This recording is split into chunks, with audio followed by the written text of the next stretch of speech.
My name's Paul Southern. I'm now in the last week of prepping for my competition. I'm going for the Nationals Masters over 40s middleweight class up in Pittsburgh this coming weekend, July the 23rd. Today what I'm going to do is a light workout, just get some blood in there, in my shoulders, a little bit of quads, a little bit of hamstrings. All my training's pretty much done for the show now. I just want to get some blood pumped in there, move the glycogen out before I start carbing up. I'm in my depletion state now, so pay no attention to the weights. It's more or less just to get things moving around. I'm just basically trying to get the glycogen all out of my muscle as I'm depleted. I typically deplete Monday and Tuesday and start loading up on a Wednesday and a Thursday, and then drop my carbs back down on a Friday as I drop my water out. On the Fridays I take my water out and I take my carbs low. There's no way I can spill over, so it allows my conditioning to come out much better and much sharper, which works well for me on stage. Like I say, it's not about pulling up any trees at this stage of the competition. It's just about getting some blood in there and working the muscles, ready for when I carb up on Wednesday and Thursday.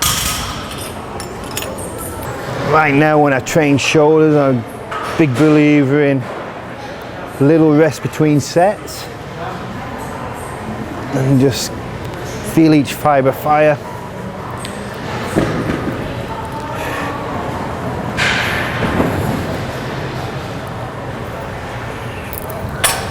Moving quickly back and forth.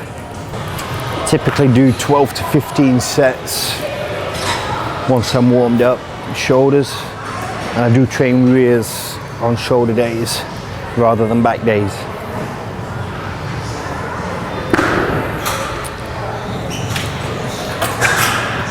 On my depletion days, I don't drop down to zero. I typically stay around 50 to 70 grams of carbs, but I am continuing to work in a 8 to 10 hour day personal training, so I have to have some carbs in there. My carbs contain a third cup of oatmeal, gives me 13 grams of carbs. I do that a couple of times a day. And the other is sweet potato, 3 ounces of sweet potato twice a day. I don't use any fruits this time. They go in too quick and out. I try and keep with a low glycemic carb index, carb like sweet potato. Protein I keep fairly high, about 250 grams of protein a day. I don't bother counting calories. I just count my protein and my carbs.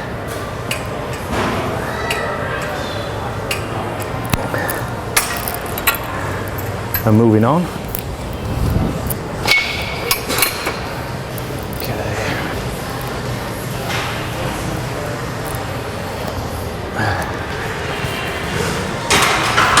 Okay, back into some more side raises. I like to just try and bring those lines out before a show with lots of side raises, pre-exhaust the muscle before I get into any pressing move.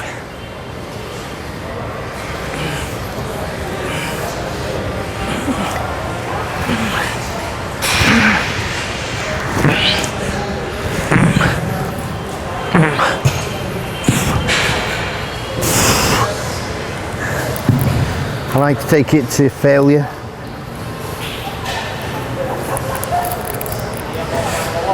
And finish off with partials, a bit like Tom Platz used to do. I got that idea from Total Rebuild video I watched when I was growing up.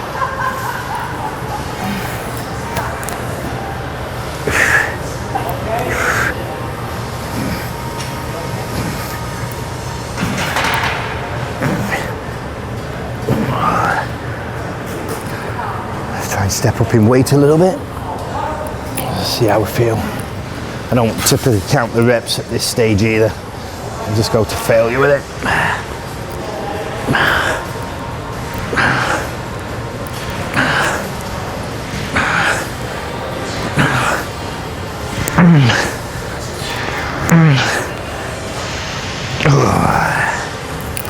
Spin round. Water. previous shows, I've done 2 gallons leading up to the show. I found that's too much for my body, so I dropped it down to 1 gallon.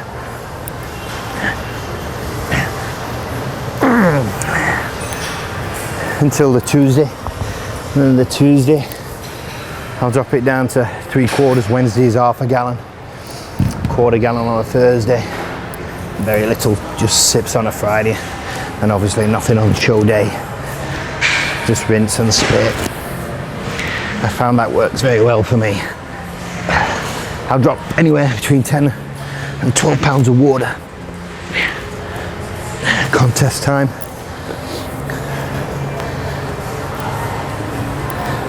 This morning I was weighing 183, so I know Saturday morning I'll be 174-ish.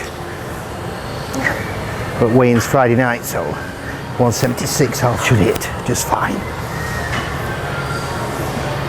Okay, that's them done.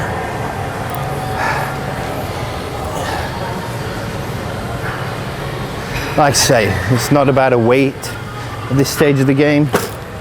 It's more about just getting that glycogen out of the muscles. I know in England we call this a Smith machine, I'm not sure what you call it here. But I like using this machine for shoulders, for behind the neck press, and for also seated press. Yeah, it's not a matter of weight, it's more a matter of form on this.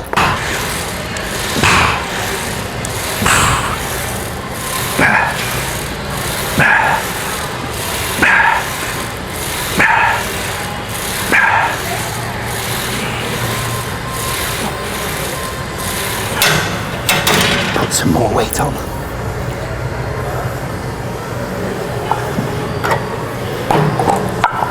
Now this year I've had a great year with competitions.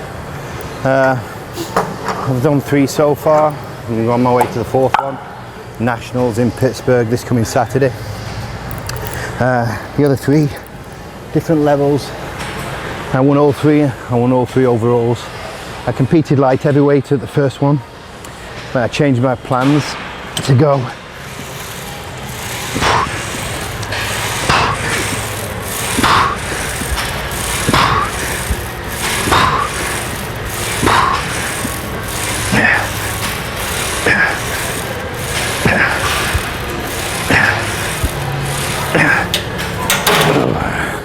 I changed my plans when I realised I got on stage as a light heavyweight at 180.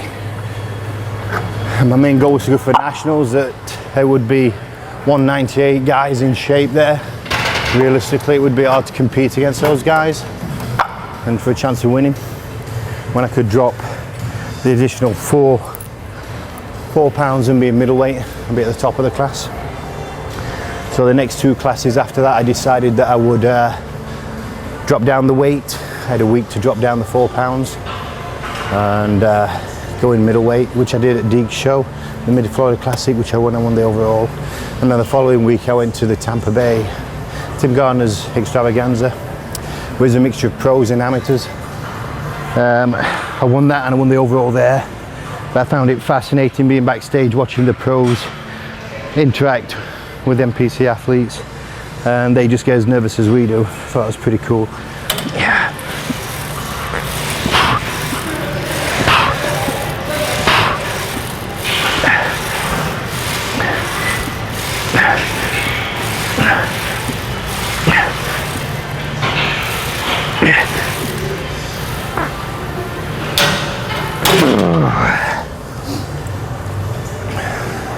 Actually, Tim Gardner's show was probably one of the best shows I'd competed in, with the venue and the way it's put on backstage and how smooth the competition went. Really enjoyed doing that one. Although Deake's Mid-Florida is a favourite of mine. It was the first one I came back to do when I turned 40. First show I did was when I turned 40, came back, I took time off family, I got married. My first show I ever did was in 1991, back in England. I've been in this country about 19 years now. I've done about 20 shows, I won 15 of them. Got 6 overalls. Came 6 in Nationals back in 07.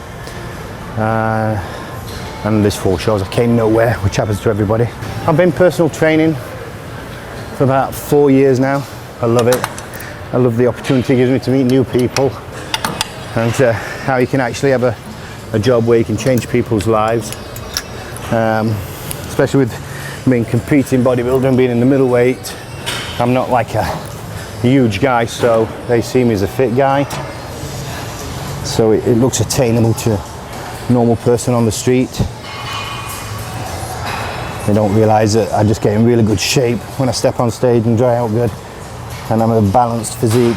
I like to compare myself in regards to Danny Padilla, Labrada. Small physique, but balanced, and can still beat the bigger boys because of the conditioning and the presence. Well, that's all I can put it down to, unless they feel sorry for me. Like I said, I don't take much rest between sets. I like to keep the muscle fatigued. Try and hone in and feel the muscle as it fires.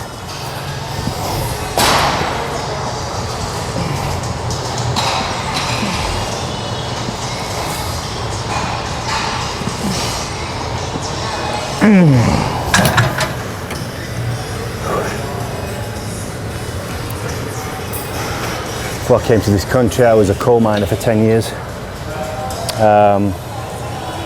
Nice camaraderie there. I miss a lot of those people. The job itself was kind of crappy, but the camaraderie between the guys was good.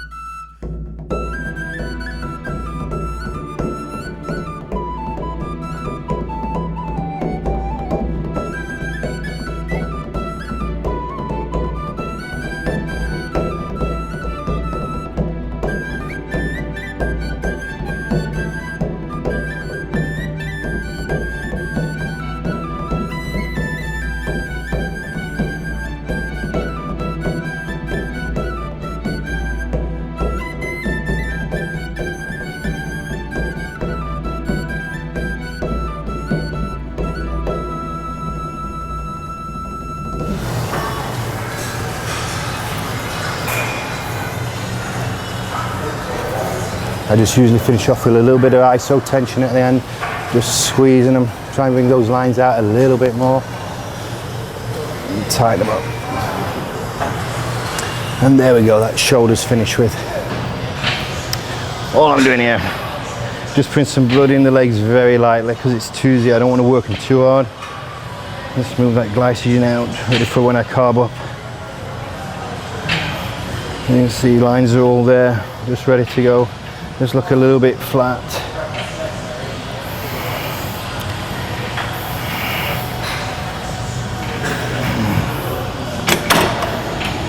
Well, like every bodybuilder out there, looking for some endorsements or some sponsorship from a supplement company to help with the training and give response on YouTube videos, Facebook, to how we feel about the product and to how it's working, and diet down in my next show with it and build up for the next show out of that. So any companies out there who are interested in older athletes who are competing in the over 40s and will be competing in the over 50s and national level, please feel free to contact me on Facebook. It's P Southern, PSOUTHERN @LFF.com. That one will link you to Facebook to find me, or just look for Paul Southern and find me there.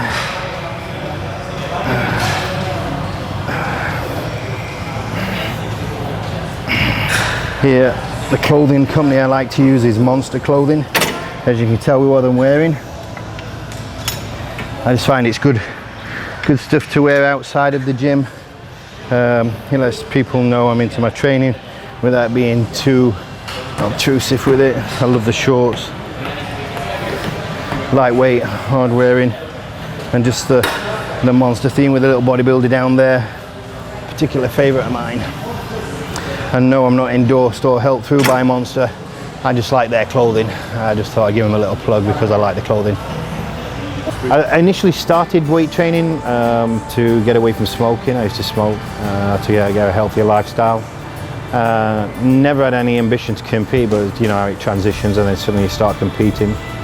And then once you do it once or twice, then you're stuck. I've quit about 5 times already, and I suppose I'll quit another 2 or 3 times before I eventually get too old to keep doing it. I ask myself many times why I do it, and I still don't have an answer for you. Winning helps, but also I think it's a self journey. You know, you realise things about yourself, what you're still able to do and accomplish. Started back when I turned 40, after I'd taken time off from competing for about 7-8 years. Because my boy's getting older now, I want to show him that with a little bit of sacrifice, commitment and hard work, you can accomplish anything.